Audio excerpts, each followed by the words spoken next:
Prayer. O Queen of heaven and of earth, O Mother of the Lord of the world, O Mary, creature most great, most exalted, most amiable, it is true that many on the earth do not love thee and do not know thee.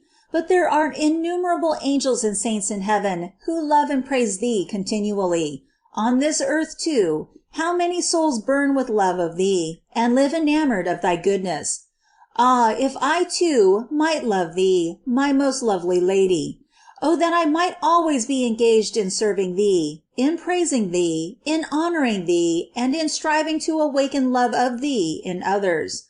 A God hath been enamored of thee, who by thy beauty, if I may so speak, hast drawn himself from the bosom of the eternal Father to come upon the earth and become man and thy Son, and I, a miserable worm, shall I not be enamored of thee?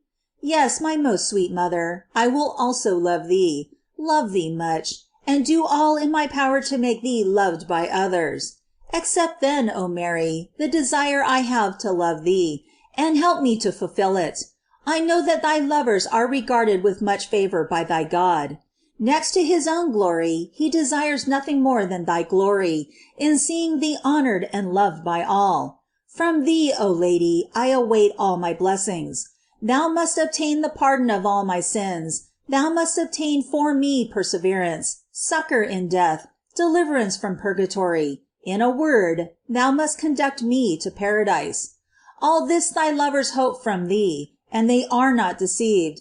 This I also hope, who love thee with all my heart, and above all things next to God.